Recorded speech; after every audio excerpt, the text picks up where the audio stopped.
Ya, kita sebagai seorang santri itu harus tahu bahwasanya tugas kita itu adalah menjadi orang yang menjadi panutan bagi orang yang lain, seperti itu. Dan terutama di zaman seperti sekarang, yang mana zaman sekarang ini kan sudah canggih, teknologi sudah canggih seperti AI seperti tadi itu. Dan tugas bagi kita jangan sampai kita terpengaruh terhadap konten-konten yang sekiranya kita itu akan terjerumus ke kemaksiatan seperti itu.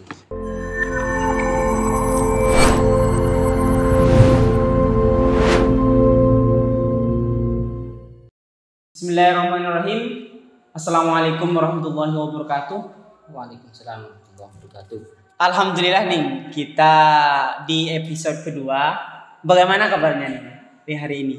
Alhamdulillah baik. Tentunya terima kasih buat teman-teman yang sudah menonton video kami. Semoga kedepannya bisa terus menambah view dan bisa berdampak baik ke teman-teman atau para penonton setia Pondok Pesantren Sumber Kasihan atau channel Sumber Kasihan. Dan hari ini kita juga dalam rangka hari lahirnya Pancasila. Selamat memperingati hari lahir Pancasila, teman-teman. Semoga Indonesia tetap jaya, makmur. Amin ya rabbal alamin. Amin. Saya bisa bertemu lagi dengan Kiai Wasuluddin. Beliau merupakan salah satu putra dari Kiai Abdul Hamid Busiri, dan beliau juga alumni Sarang dan Pondok Pesantren Karangduring, yang mana dalam ini jadi narasumber pada kesempatan kali ini. Oke, pada kesempatan kali ini karena berhubung dengan perayaan atau peringatan hari lahir Pancasila. Oke nih, langsung saja biar tidak banyak waktu nih. Iya. Yang pertama pertanyaannya adalah kenapa nih? Kebetulan hari ini kan bertepatan hari lahir Pancasila nih. Iya. Seyogyanya santri juga diajari hubbul waton minal iman. Bagaimana sih nih konsep sebenarnya tentang hubbul waton minal iman itu? Ya. Masalah hubbul waton minal iman itu yang kami ketahui, kalau dilihat dari bahasa Arabnya ya, hubbul waton itu artinya cinta tanah air, seperti itu. Sedangkan minal iman itu sebagian dari iman. Jadi kalau kita gabung antara dua kata tersebut, hubbul waton minal iman itu adalah cinta tanah air, itu merupakan sebagian dari iman, kan seperti itu. Nah, sedangkan kata tersebut itu memang ada yang mengatakan bahwasanya hubbul waton minal iman itu adalah hadis Rasulullah. Namun kalau misalnya itu memang terjadi, sebenarnya ulama itu sudah mulai dari dulu mengatakan itu bahwasanya hubbul waton dari hadis. Pada kenyataannya ada yang mengatakan bahwasanya hubbul waton minal iman itu bukan dari hadis Rasulullah, atau yang disebut dengan hadis maudhu, seperti itu. Makanya kalau misalnya ada orang mengatakan hubbul waton minal iman itu dari hadis, itu perlu dipertanyakan lagi, karena itu tidak termasuk hadis, begitu ya. Atau kalau misalnya disebut hadis, disebut dengan hadis maudhu, palsu. Sedangkan kalau hadis maudhu itu tidak boleh disebarkan, dikatakan ini dari Rasulullah, tidak boleh, seperti itu ya. Nggak tahu kalau misalnya ada penjelasan yang lain, kurang tahu juga saya. Cuma yang kami ketahui seperti itu. Tapi di pesantren diajarin. Kalau di pesantren memang gini, hubbul waton minal iman itu secara makna tidak salah. Artinya semisal andaikan hubbul waton minal iman itu bukan memang dari hadis Rasulullah, akan tetapi secara makna itu benar. Kenapa? Karena Rasulullah mulai dari dulu itu memang cinta pada Mekah dan Madinah, seperti itu. Jadi sebagai rasa bentuk cinta pada ukhuwah Islamiyah seseorang yang ada di Indonesia, ini kita cinta pada tanah air kita sebagai rasa bentuk kecintaan kita terhadap tanah air Indonesia. Seperti itu. Oh ya, oke nih. Terima kasih pertanyaan yang kedua mungkin karena memang ini berkaitan dengan santri. Bukan sebenarnya santri sih, tapi lebih ngarah ke halayak umum. Bagaimana sih tugas seorang santri atau seorang muslim, ya, tugas seorang muslim atau seorang santri gitu. Iya. Oh iya. Kalau misalnya berkaitan dengan tugas dari seorang santri, itu yang kita harus ketahui bahwasanya seorang santri itu harus menjadi seseorang yang bisa menjadi panutan bagi orang lain. Artinya seorang santri tersebut kalau misalnya sudah mempunyai rasa bahwasanya dirinya itu nanti saya harus menjadi panutan bagi orang lain, maka dia akan mempunyai kesemangatan dalam belajar seperti itu. Jadi tugas dari seorang santri yang lebih utama, itu harus mempunyai rasa bahwasanya dirinya itu akan menjadi panutan bagi orang yang lain di luar sana. Dan salah satu cara agar orang tersebut itu bisa mempunyai niat seperti itu, yaitu dengan bersungguh-sungguh belajar di pondok. Yang mana di pondok itu yang dipelajari itu banyak, diantaranya sesuatu yang berkaitan dengan kesemangatan, man jaddah wa jaddah. Barang siapa yang bersungguh-sungguh maka dia akan mendapatkan, kan seperti itu.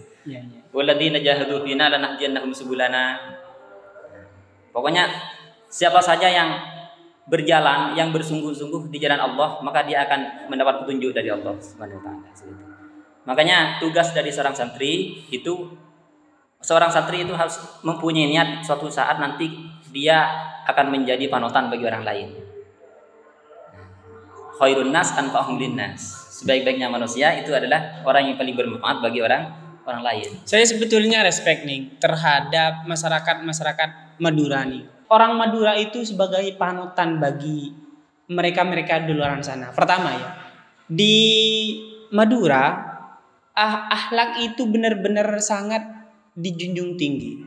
Mayoritas adalah warga sarungan atau santri, otomatis jadi simbol bahwasanya orang Madura itu menyebarkan dakwah Islam ini secara secara masif gitu. Kebanyakan orang Madura itu kalau sudah merantau otomatis jadi panutan, sebagian, tidak banyak, namun jadi panutan bagi orang-orang di sana. Gitu nih. Nah, itu termasuk juga nih, itu termasuk dari tugas dari seorang santri seperti itu.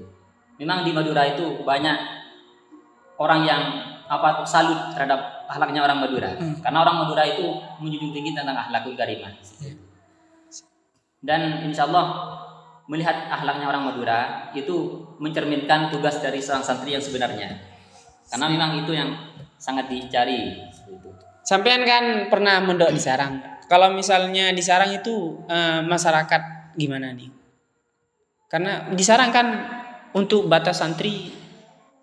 Oh iya, kalau di Sarang itu sebenarnya tempat-tempat yang religius ya. Dengan artian katanya dulu itu masyarakat di Sarang itu banyak yang pinter. Artinya saya pernah tahu banyak yang hafal alfiyah seperti itu. Masyarakat Sarang. Berarti menandakan di Sarang itu orang-orangnya religius. Oh ya, kalau teman-teman tidak tahu Sarang, pondok pesantren Sarang atau apa nih? Kalau Dalwa ya? Bukan. Al-Anwar Sarang. Al-Anwar Sarang ini kebetulan pengasuh yaitu pengasuhnya adalah Kiai Haji Maimun Zubair. Iya. Ya. Almarhum Allah maghfir lahum. Semoga dapat berokahnya dari beliau. Amin ya rabbal alamin. Dan ini kebetulan juga ini alumni Sarang dan otomatis lika-liku di kehidupan masyarakat Sarang itu tahu gitu. Oke, berlanjut ke pertanyaan selanjutnya nih. Karena hari ini adalah era informasi atau bukan ya. Di mana sekarang orang-orang itu gampang menemukan informasi. Kenapa? Karena sekarang dunia adalah dunia informasi atau era informasi. Dan salah satunya yang saat ini merajalela atau banyak digunakan masyarakat adalah sosial media dan juga AI atau artificial intelligence. Bagaimana seorang santri atau masyarakat umum menyikapi dengan adanya AI ini? Ya. Kalau kita lihat dulu dari segi teknologi ya, itu katanya diibaratkan seperti pisau. Dengan artian gimana? Pisau itu kalau dimanfaatkan dengan baik, maka akan bisa bermanfaat bagi siapa saja yang menggunakan. Sebaliknya kalau orang itu tidak bisa untuk memanfaatkan pisau dengan baik, maka itu akan berbahaya. Seperti itu. Sama dengan teknologi, seseorang itu bisa mendapatkan manfaat dengan teknologi kalau dia pintar dalam mengelolanya. Yang ditanyakan tadi itu bagaimana cara menyikapi ya? Menyikapi canggihnya teknologi. Canggihnya teknologi AI. Kalau yang sekarang kan AI nih, artificial intelligence. Seperti yang ada keterangan bahwasanya AI itu memang canggih ya. Iya. Bahkan katanya bisa melebihi apa itu? Bisa buat robot. Bisa robot, iya. Bisa buat robot. Bagi seorang santri seharusnya dalam menyikapi kecanggihan teknologi yang berupa AI seperti ini, itu yang pertama yang bisa kami sebutkan itu dengan bersungguh-sungguh dan memahami fenomena yang ada di masalah AI. Dengan artian gimana? Kita itu harus tahu sebagai seorang santri bahwasanya tugas kita itu kan sekiranya bisa mengamalkan ilmu yang ada di pondok kan. Dan sedangkan orang yang bisa mengamalkan ilmunya di pondok, nanti kita akan bisa mengetahui bahwasanya program ini, aplikasi ini merupakan perkara yang baik apa tidak kan gitu. Bisa membedakan mana yang hak dan mana yang batil. Nah, seperti itu.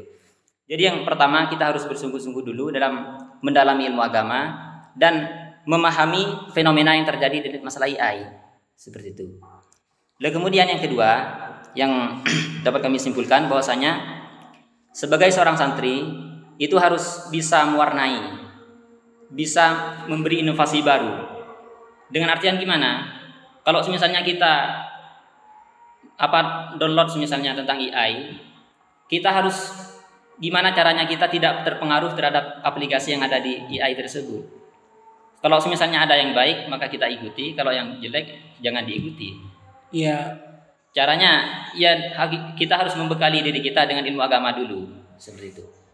Dan cara yang ketiga yang dapat kami simpulkan, cara menyikapi canggihnya teknologi AI, kita harus memanfaatkan adanya teknologi tersebut sebagai cara kita berdakwah. Karena teknologi yang canggih seperti sekarang ini itu kita bisa manfaatkan untuk jalan kita untuk berdakwah, seperti itu. Oke nih. Adanya AI ini juga nih mengakibatkan banyak transaksi nih di dunia online, terutama di dunia online, bukan dunia offline ya. Di dunia online. Nah, salah satunya adalah menjamurnya pinjaman online. Nah, pinjaman online ini sekarang lagi marak-maraknya nih. Bahkan salah satu situs menyatakan, mohon maaf tidak saya sebutkan, mungkin bisa dicari sendiri. Beberapa triliun, mungkin 61 triliun transaksi pay later. Itu pay later nih. Itu beda lagi pay later. Sedangkan pinjaman online ini atau orang pinjam secara online ini terbanyak itu penggunanya adalah guru nih. Bagaimana sekiranya mereka seorang warga atau masyarakat tidak terjerumus ke pinjol ini? Coba gini aja dulu. Masalah pinjol iya, hukumnya bagaimana nih? Iya. Pinjol itu adalah pinjam online kan? Iya, pinjam online. Nanti dari pihak orang yang meminjam harus mengembalikan dengan lebih. Lah, itu rata-rata kalau di pinjaman online itu biasanya 10% nih. Oh, berarti harus mengembalikan dengan mungkin ada bunganya. Ada bunganya. Bukan mungkin ya, pasti mungkin harus ada bunganya ya. Ya, seperti ini dulu. Kita harus ketahui dulu bahwasanya transaksi pinjam meminjam itu merupakan transaksi yang terpuji asalnya. Karena memang dalam transaksi pinjam meminjam itu adalah saling tolong menolong antar sesama. Kan di Al-Qur'an wa ta'awanu 'alal birri wat taqwa wa la ta'awanu 'alal itsmi wal 'udwan, seperti itu. Kemudian ada ayat lain, man dalladzi yuridullaha qardan hasana, kan ada itu ayat. Man dalladzi yuridullaha qardan hasana fayudha'ifahu lahu adhafan fayudha'ifahu lahu ajrun karim. Seperti itu. Dan kemudian dalam masalah transaksi pinjol itu karena ada pengembalian yang lebih dan disyaratkan di akad, maka hal yang semacam itu karena sudah keluar dari tolong menolong yang aslinya. Kan kalau tolong menolong itu seharusnya dari kedua belah pihak sama-sama diuntungkan kan. Yang namanya tolong menolong. Lah kalau ada unsur pengembalian yang harus lebih, nah itu sudah keluar dari konsep tolong menolong. Oleh karena itu, cara yang ada di pinjol itu dilarang oleh syariat. Hukumnya haram, baik pinjolnya itu banyak lebihnya ataupun tidak. Karena memang ada persyaratan, nanti kalau mengembalikan uang harus lebih. Iya juga nih yang dapat. Itu termasuk riba. Iya. Riba. Sedangkan orang yang melaksanakan riba itu ancamannya besar, karena termasuk dosa besar itu. Iya. Dan ini juga menyebabkan banyak juga orang-orang melakukan judi nih. Mohon maaf ya. Judi, dan juga ini kan dulu kalau main judi kan ke sabung ayam kan nih. Kalau sekarang di rumah bisa main judi nih. Ada slot dan lain sebagainya. Mungkin salah satu dampaknya seperti itu nih. Adanya pinjol ini nih. Dan memudahkan teman-teman untuk mendapatkan uang. Iya. Berarti sekarang itu sudah banyak orang yang main ya? Bukan banyak nih. Bahkan di Indonesia ini nomor 1 pemain judi terbanyak di dunia. Masya Allah. Ini Sampean baru tahu. Jadi nomor 1. Iya, nomor 1 judi online. Terus gimana ini? Ya sebenarnya masalah judi itu harus kita ketahui bersama bahwasanya judi itu haram. Kan di Al-Qur'an innamal khamru wal maisiru wal ansabu wal azlamu rijsum min amali syaiton, kan gitu. Fajtanibu. Jadi memang ada larangan tegas untuk melaksanakan judi kan, melakukan judi. Dan sekarang kalau sudah terjadi di masyarakat, gimana cara? Cara biar tidak terjerumus lah. Biar tidak terjerumus. Ya, biar tidak terjerumus lah. Ya kita harus ketahui dulu bahwasanya judi itu kan, kita harus tahu judi itu haram kan. Iya. Sedangkan kalau melakukan perkara haram ancamannya adalah masuk neraka. Kalau ditinggalkan dengan postul intisal kan mendapatkan pahala. Dan sedangkan kalau judi itu jelas-jelas haram dan tidak boleh dilakukan. Dan kemudian gini, judi itu kan gini, antara kedua belah pihak itu menyerahkan suatu barang lah, anggap uang atau semacamnya, nanti yang menang akan dapat. Itu kan judi. Iya. Itu tidak boleh itu. Haram walaupun berbentuk perlombaan. Maaf, ini saya bukan memang gitu katanya. Iya. Jadi kalau dari kedua belah pihak sumbangan lah, nanti sumbangannya itu dijadikan hadiah atau diambil bagi pemenang, itu tidak boleh. Tidak boleh. Termasuk judi juga. Termasuk judi. Ya kalau misalnya gini nih, mengadakan turnamen sepak bola atau yang lainnya mungkin terkait dengan gini katanya. Kalau pengen selamat ya dari perjudian, misalnya ada mengadakan perlombaan, terus ya semacam ada sumbangannya. Iya, sumbangan. Kita harus mengambilkan hadiah bukan dari hasil dari pihak. Daftarnya. Iya, misalnya dari sponsor atau dari orang yang memberi, bisa dari situ. Ini perlu diketahui teman-teman. Iya. Kalau kalian membuat turnamen atau misalnya lomba, kan ada uang pendaftaran, itu tidak boleh dijadikan hadiah. Iya. Catat baik-baik. Catat baik-baik. Kalau misalnya uang pendaftaran itu cuma dibuat untuk kemaslahatan bersama, terop, panggung misalnya dan semacamnya, enggak apa-apa, enggak masalah. Yang jadi masalah itu kalau uang pendaftaran dijadikan hadiah, nanti yang menang dapat hadiah. Nah, itu yang masalah. Jadi solusinya gimana? Hadiah itu jangan diambilkan dari uang pendaftaran, akan tetapi diambilkan dari perkara lain. Anggaplah orang sponsor atau orang yang infak, sedekah dan semacamnya gitu.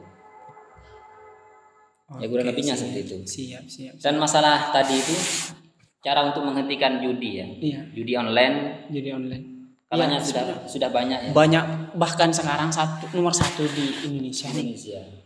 Ini jadi apa ya? Jadi apa? Jadi tugas kita sebenarnya sebagai seorang yang tahu hukum ya. Di sini juga jadi pukulan berat, apalagi ini menyangkut juga dakwah kita. Dulu kalau misalnya dakwah kita kan harus pakai mic, sekarang kan tidak usah nih. Iya. Kita bisa mulai dengan membuat konten seperti ini, otomatis mereka akan tahu. Sebenarnya mungkin tidak tahu ya, karena minimnya edukasi dari orang yang sudah tahu hukum tapi tidak mau mengedukasi masyarakat terkait bagaimana hukumnya. Iya. Dan sudah tahu tapi belum nyadar. Itu yang paling parah. Ada yang tahu, tidak tahu, dan ada yang tahu tapi tidak nyadar. Itu. Iya. Dan pastinya ini tugas bagi seorang muslim untuk mengedukasi masyarakat agar memang judi itu haram gitu. Tidak boleh dilakukan. Dan salah satu caranya ya mungkin dianggap ria ya, karena mungkin teman-teman beranggapan bahwa perkara baik itu bisa dilakukan. Perkara baik itu kalau ditampakkan tidak jadi pahala ya. Tapi kalau misalnya menyangkut banyak orang nih, mungkin bagaimana sih tanggapan sampean nih terkait ini? Karena mungkin dari beberapa orang yang tahu hukum tapi sulit mengedukasi masyarakat dengan konten, otomatis mereka belum tahu gitu. Bagaimana menyikapi hal ini nih? Kalau masalah yang berkaitan dengan judi, iya, itu memang kita harus tegas bahwasanya judi itu haram, dan cara yang seperti tadi, kalau misalnya memang ada sumbangan dan dijadikan hadiah kan haram. Jadi untuk bagi orang yang masih belum tahu, misalnya dari dulu sudah melakukan hal yang kayak gitu, cuma dia tidak tahu, karena dia memang asli tidak tahu, jauh dari ulama, jauh dari orang alim, maka insya Allah akan dimaafkan seperti itu. Kemudian bagi orang yang sudah tahu namun kayaknya tidak tahu menahu, artinya orang tersebut itu tahu tapi tak nyadar, tidak nyadari ya, maka itu yang dosa. Dosa itu. Dan kemudian untuk kami masalah judi yang katanya sudah marak di Indonesia, sudah banyak, itu tugas bagi kita seperti seorang santri agar tidak terjerumus untuk judi ini. Ya, pertama kita harus menghindari godaan-godaan yang nantinya kita akan terjerumus pada hal tersebut. Contohnya ya, dari teman, dari tempat yang biasanya diduduki sebagai judi. Kemudian karena teman itu sangat berpengaruh juga ya. Ada perkataan gini, man sahibal akhyar, ja'alallahu minal akhyar wa in kana minal asyrar. Barang siapa yang bersama orang-orang pilihan, orang-orang baik, maka Allah akan jadikan dia orang pilihan, orang baik juga gitu. Walaupun dia asalnya tergolong dari orang jelek. Karena memang lingkungan itu berpengaruh. Al-bi'ah tuwajirut tiba katanya. Mana jualan minyak neror om. Kalau jualan minyak parfum ikut harum juga kita gitu. Nah, iya. Sebaliknya kalau barang sama perkara yang bau, ikut bau juga bisa. Siap. Kemudian gini, yang pertama kan kita harus menghindari godaannya, seperti teman, tempatnya, kemudian tontonan yang bisa menimbulkan kita itu pengen. Kemudian yang berikutnya kita harus mengganti aktivitas kita dengan hal-hal yang positif.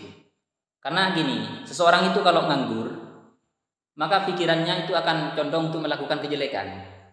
Biasanya gitu. Ada yang mengatakan gini, inna sababah wal farawah wal jidah mufsidatun lil mar'i ayya mafsadah.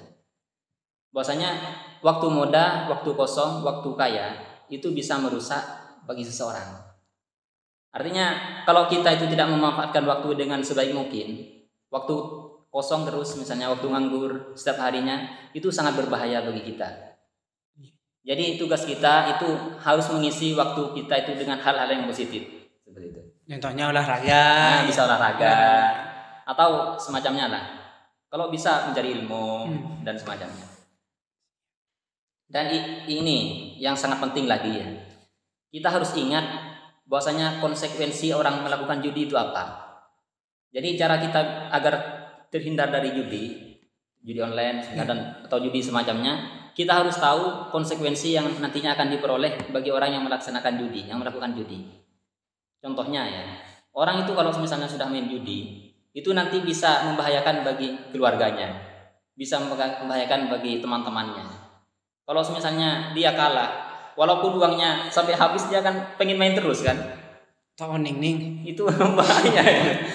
Mun urusan agak judi itu sepertinya apa hobi, apa kebiasaan, apa gimana? Alhamdulillah, mudah-mudahan dijauhkan semua Amin, kita dan amin. masyarakat Semoga. kita dan seluruh umat Islam di dunia ini.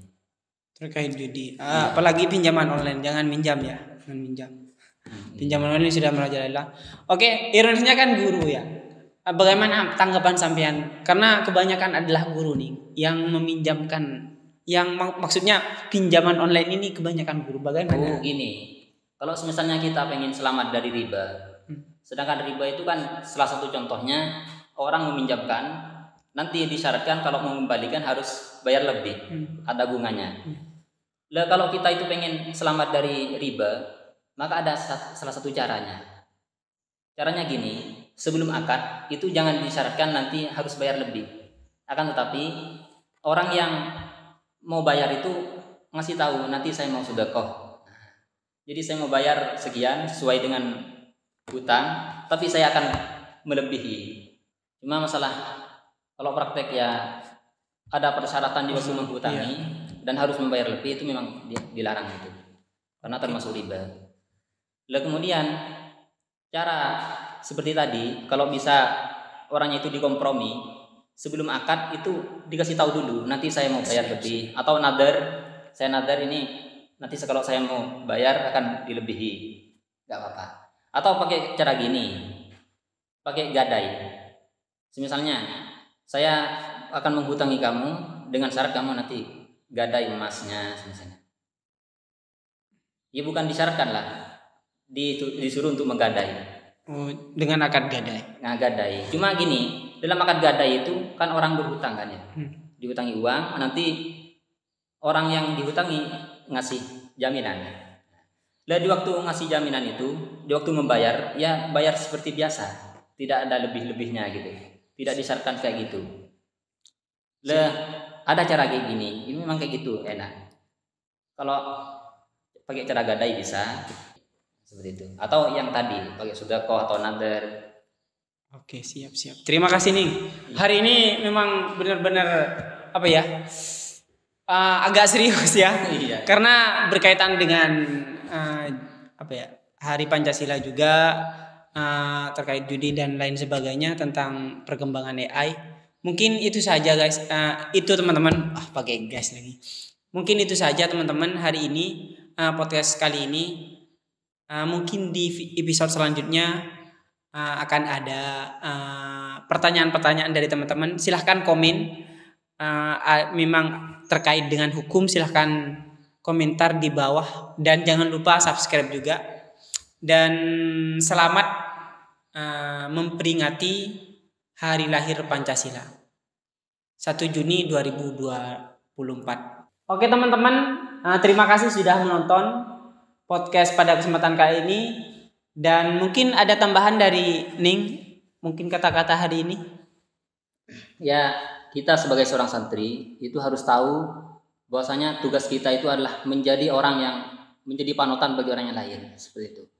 Dan terutama di zaman seperti sekarang, yang mana zaman sekarang ini kan sudah canggih, teknologi sudah canggih seperti AI seperti tadi itu. Dan tugas bagi kita jangan sampai kita terpengaruh terhadap konten-konten yang sekiranya kita itu akan terjerumus ke kemaksiatan, seperti itu. Siap. Oke teman-teman, jangan lupa subscribe, like, dan komentar teman-teman. Kalau misalnya ada yang mau ditanyakan, silahkan berkomentar di bawah. Jangan lupa share ke teman-teman yang lain.